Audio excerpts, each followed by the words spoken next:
Remember when I made music? I don't mean like last year when I dropped a weirdly large amount of music. I didn't technically drop everything that I wanted to, and therefore I must feel like a failure. It's kind of just how it is. I mean, like 2018 to 2021 album each year. The Friggy that, like, regardless of numbers, acted like a real artist. A low budget artist, but an artist nonetheless. Minus me always posting random cringy shit on my Instagram story. I do have a private for that now. I figured that one out soon enough. But I had albums and shows. I was putting out singles every few months. I was basically releasing music. Why do I keep doing this? At the pace that I was making it. And then I just paused. After Little Things and Either Way, I did some shows and I dipped, and I literally only tonight connected the fact that I stopped releasing music to the fact that I stopped performing as much. I was like, oh, must have been the wind. Who could have thought that if I'm not doing the musician thing, the other musician thing that comes after the first musician thing isn't thinging?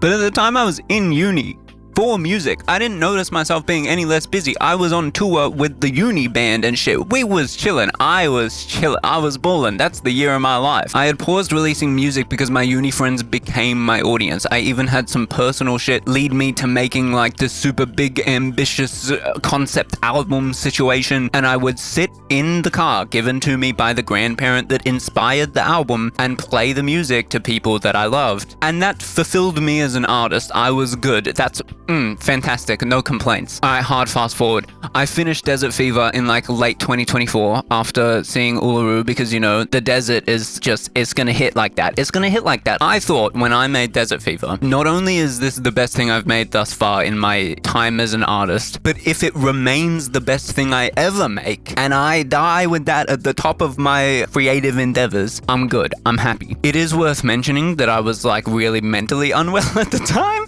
So it was more plausible that the end of my career would be like soon after Desert Fever. But we good now. We good. We good. Plus, in a way, I think I was covering my own anxiety about not being able to top Desert Fever rather than actually thinking, oh, I can't, there's no way. Like, as much as that was a thought in my head, being like, how could I ever top this? It's impossible. It's so good. It was really just because I was scared that, like, I had put such volatile emotion into Desert Fever that not only would it take such pain again for me to make something above it, that also may be impossible on a technical level. This may be the limit of my brain's capacity for the number of layers there can be and the amount of automation in the mix and all the shit. Like, what if that was the top? I had to be happy with that. You see what I mean? So suddenly I had to drop it because it was so heat. But there was a gap where I hadn't been dropping music. And if I don't put out literally everything I ever make, the songs themselves will be mad at me and side-eye me from my demos folder until the day I die. So I had to put out all 3 EPs that I had made since I have no idea what I'm doing in one big compilation mixtape thing. Theoretically, we kill 2 birds with 1 stone. We cross the gap between I have no idea what I'm doing and the big ambitious concept album, you know? And we also get Desert Fever out in time for the person I wrote it about to accidentally end up hearing it. A goal I failed at a year ago, so what the fuck? Releasing Only Up From Here was fucking boring, basically no reaction, you know, it was like turning on the stove under your pasta water and just like starting to wait for it to like nothing's fucking happening yet. Okay, whatever. However, the title track, Only Up From Here, gets named as people's favorite songs of mine all the time, including a stranger that I met at a street party and was like, yeah, I make music, gave him my Spotify. He comes back like an hour and a half later and is like, yeah, I really like Fallout and Only Up From Here. I'm like, first of all, you're a freak if you like Only Up From Here. And second, you went and listened to my shit live? I was like, oh, listen to the newest ones. Those are the ones I'm proud of, Not and Yellow Jacket. And he comes back and cites 2 older songs. Oh, you're looking. You really looked. Okay, respect. Actual respect. Speaking of Fallout, releasing Fallout absolutely hit because the song hit. So I got like the classic fulfilling experience of just having people come to me and be like, yo, I'm obsessed with this song. I'm listening to it all the time. Like, well done, you know? Problem is, like, new Bleach wasn't really going to do the same thing and follow up the same. Like, I didn't know that Bleach is just for me, and that's okay. It's just okay. It's not deeply upsetting that there's music I make that's just for me and that I put it out just in case somebody else likes it. People bring up Lightyear. Nobody brings up Round 2. Round 2's the hardest track. What the fuck are y'all doing not talking about Round 2? I need to stop. Nobody brings up Murphy's Law. Okay. Now this is where things get interesting, because I thought until this very moment, until writing this video, not that it's like it's not written verbatim, it's like dot points, so I know what I'm saying. But until getting to writing this, I thought Not and Yellow Jacket were unsatisfying releases because I had it so built up in my head that Desert Fever was so good, and I'm gonna be able to just like chuck out Desert Fever. It's gonna blow up because it's that good and it's easy, and what's true will prosper, and talent always reveals itself, whatever the fuck. As if I haven't said my entire life that I'm not talented. Like, when did I wake up and be like, oh, well, it was mid-desert trip? That's when I woke up and was like, well, I'm the GOAT, so it should just happen anyway, no? I only had 2 people who really loved Not and Yellow Jacket, respectively. I had a homie who was obsessed with Not, listened to it 1,000 times on his Spotify Wrapped. I had a homie who was obsessed with Yellow Jacket and was the catalyst for me planning to drop all 3 EPs, because he was literally like, bitch, if you don't put out Yellow Jacket right fucking now, I will stab you. Like, that's how important the song was. For what reason is that not enough? Why am I literally like, well, I better be world famous because I made something really good? Like, 2 seconds ago, I was pleased with just playing my music to my friends in my car, but then I start putting stuff out again, and if people other than just my friends listening in their car don't enjoy it, now I'm mad? Why did the goalposts move just because it was public? If it stayed private the entire time and my homies were like, yo, I really like that, then that would be sick. And I would want to put it out, and did want to put it out so that they could listen to it whenever they want. But in doing that, I open it up to the public, and the mere fact that some random could listen to my music makes me upset that some random isn't listening to my music. And see, that ain't in the script. That's a fresh realization. We still doing the philosophy out here. This is like, I feel like Socrates.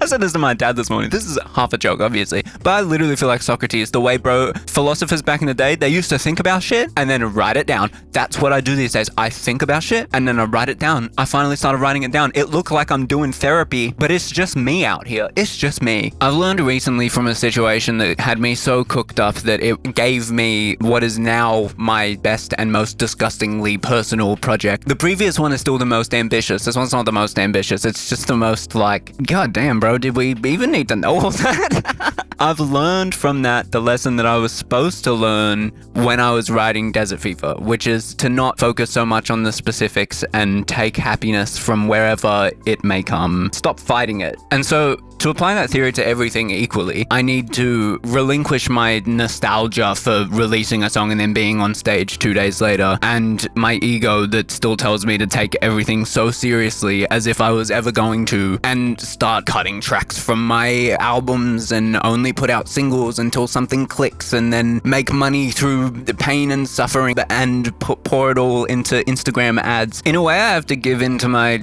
silly little autistic ADHD brain that I recently realized is the reason I have videos from literally 10 years ago. If I did the 2016 me trend that everyone's on right now, I would pull up this video from 10 years ago where I'm talking on some, I have the time and I'm at home all day, I could record videos to post every single day, but for some nebulous unknown reason, I cannot bring myself to do such a thing. I simply cannot force myself to do this thing that I always enjoy doing every time I get this random burst of motivation. What a strange phenomenon. Like, homie, that's ADHD. Once something is out of my direct vision, it literally no longer exists. Fuck object permanence, we're not friends, I refuse to develop it, okay? I want to put out my music on some set and forget bottle in the ocean, I wash my hands of this. I want to have just my 2 friends who really care tell me how they've been listening to my new stuff all month and I'm in their Spotify Wrapped. I want to take Spotify for Artists off my phone so I can't even see how many streams my shit gets first week. Yeah, I wrote that into the script that I'm gonna do it right now. I didn't just do it while I was writing. I planned so that I could be fucking stupid and annoying about it, and now I regret it. It's like, you can tell I didn't just naturally say that and think, oh, I'll do that now. Anyway, huge W. I did that now. A man must grow, a man must change. Being an artist in the modern day is fucking stupid. I don't want to be an image of some refined, famous dude. I want to be an ugly self-portrait painted by a lunatic that everybody thought was annoying. Even though I have no, like, Van Gogh type hopes of having my work discovered centuries down the line, as it's like a drop in the ocean on the internet that could disappear with one fire at a data center. Like, this shit ain't sticking around. Nobody's gonna find my symphonies notated or my poems scrolled. That's kind of a lie. I did go back to pen and paper this year, but that's not the point. I thought my music was for me. That's what I would always say. Oh, I make it for myself. First, so that I could become famous, obviously. That was what I wanted as a kid. If you asked me what I wanted to be when I grew up as a kid, I would have said, quote, pop star. Pop star? Why specifically pop and pop star? I wanted to be Hannah Montana, hey. I wanted to be Hannah Montana. That's on real shit. I wanted to be Hannah Montana. Then I hit like growing up 1.0 and my music became partly for my comfort, but because I was at an art school, it also became for my ego, for my status, if you will. My Spotify became like my resume, the proof that I should even be in the room with like these crazy like virtuoso talents, you know what I mean? And then after like growing up 2.0, it became fully my outlet, fully for my comfort. I had stopped releasing, and so it was just a void to scream into. I would go about my life like dangerously bottling up anxiety and fear and whatever the fuck. And then I would just pour it into my music as a way to begin the self-fulfilling coping mechanism of, well, it was worth all of the struggles that I'm going through in my actual life, all of the things that I'm not addressing, not healing from, whatever. If it's making the music heat, the music is heat, therefore, it was worth it. Whether that was actually a healthy coping mechanism at the time, or even is now, and something I still do, but from an ever so slightly different place, is a whole other conversation.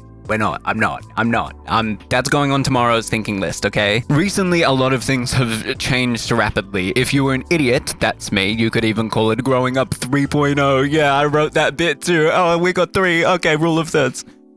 I went from literally trying to choose a new name to cancel being Friggy and start completely again, to now wanting no such thing because that would require me to be serious about it. My thought was like, okay, so I'll just stop releasing stuff as Friggy and I'll wait until some unguessable time in the future when I will start releasing under a different name. And then I realized that would require me to continue at my current rate of dropping fucking nothing, let alone anything actually new that I'm proud of that I've made in the last 2 years, for even longer. I would just have to not. Like, how is that the solution here? And it's because, like, I wanted to be able to, under the new name, re-release Not Yellow Jacket, all these other songs that I want to drop. But, like, I made something better than Desert Fever. I thought, okay, it's entirely possible this is the best thing I ever make. And now I have something that's more complex, more deep, more thematically resonant, technically complex, better mixed, better produced, better sung, better everything. I'm the GOAT. I don't think I need to worry so much about saving my best songs for when I have a bigger audience. If I have a bigger audience.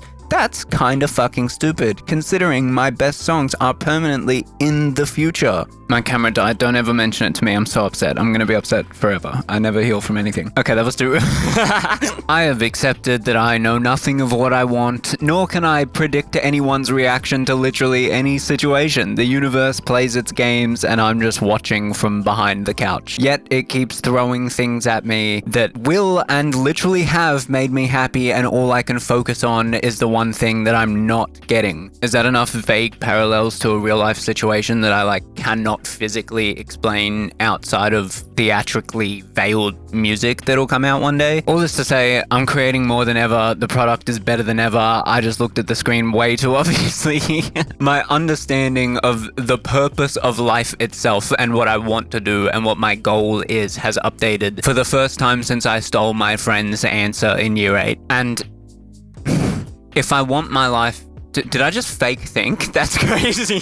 If I want my life to be in constant service of sharing moments with people that I love, then I want my music to be about us. Not us the nebulous fan base, the community. I mean, us, me and my 10 homies who sit around and giggle sometimes about all the cool stuff we do. The people who wrote Stream Phoenix everywhere you could possibly look across the school for a week to a month after it came out. The people whose favorite songs of mine are the least streamed but the most personal, because we have so much in common that what hits for me will hit for them, it's guaranteed. Honestly, they're the people that I should be hitting up to vent when shit happens in my life instead of using music as my outlet. But remember when I said the portrait is by an artist that everybody thought was annoying? That's just me thinking I'm annoying, and therefore I should tell all of my problems and complaints to the beats instead of actually talking it out with a friend or a therapist. It's actually nasty how much my lyrics improved once I wasn't talking to a therapist and I had to like solve mental puzzles live on the page. I'd be going through like 4 seasons of character development in like a 7-minute song. It's ridiculous. I kind of need to chill out. I want my friends to think I'm cool. You know?